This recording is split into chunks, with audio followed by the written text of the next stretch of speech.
What would you have liked to know before starting your PhD?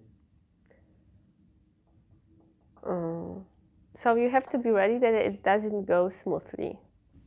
One may think that you can sit for hours behind the computer and try and finish it, but you're just building up stress on the way, and it's not good. So I would have liked to have known that you can have your work-life balance at check before start of PhD.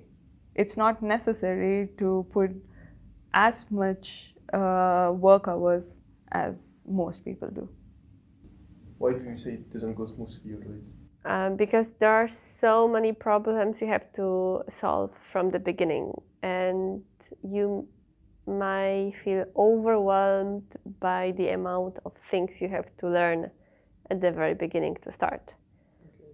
And it seems to be easy, like when you look at those little books of PhD thesis, it's like, okay, I have 4 years to do that.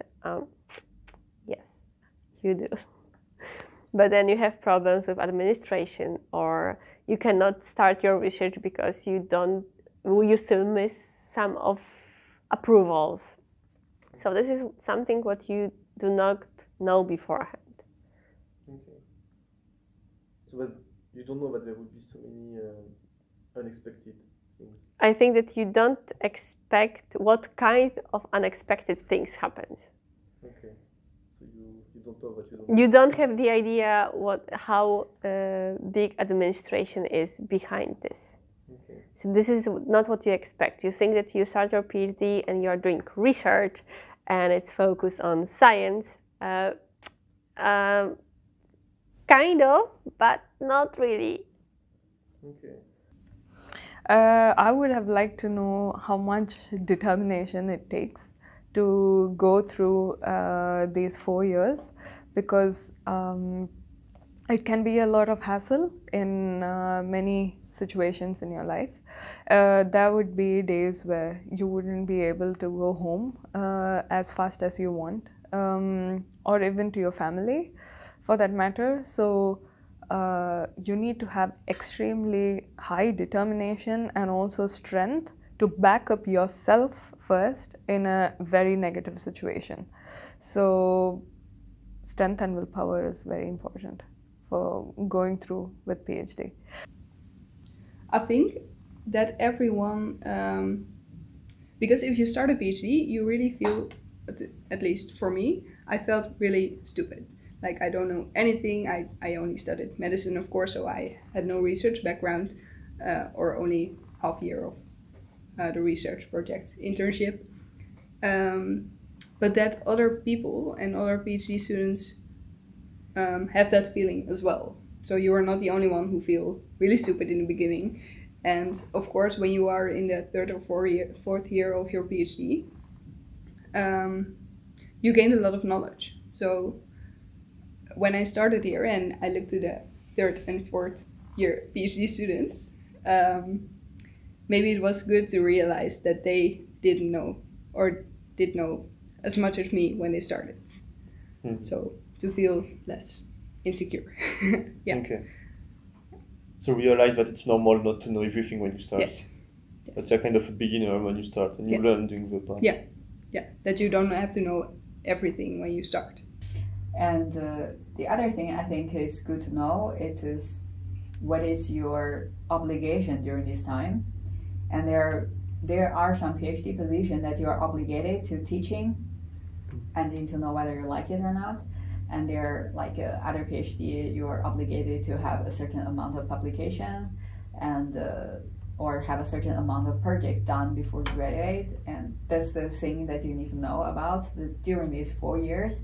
And also it's good to know a little bit the city or the place that you're doing your PhD, whether you like it or not.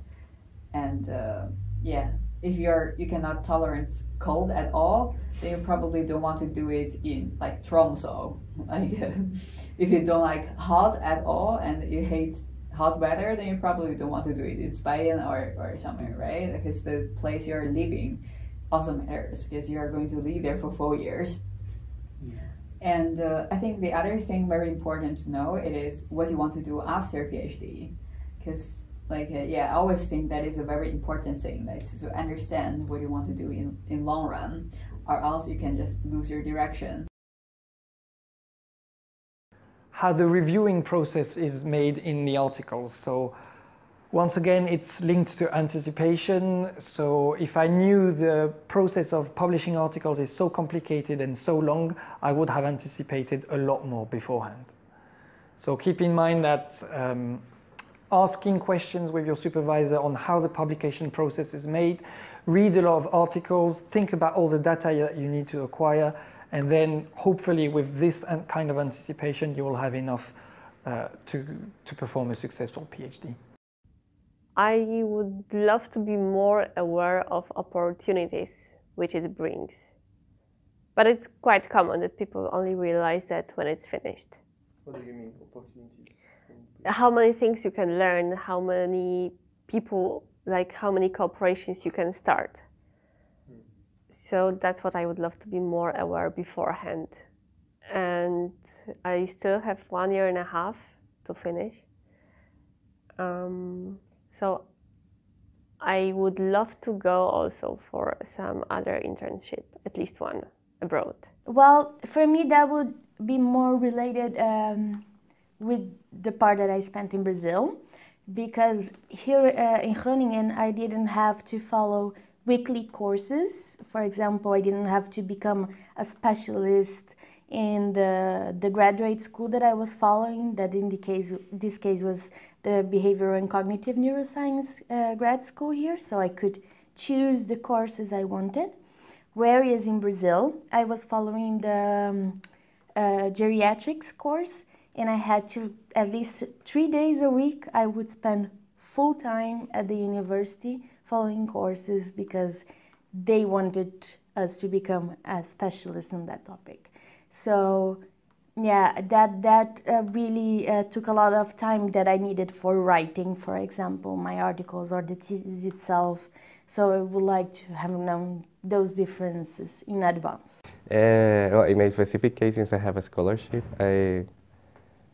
what I regret is that I didn't have enough information to look for other opportunities outside, other scholarships, that when you arrive here, then you realize that, okay, yeah, you got your scholarship, that was really, really nice.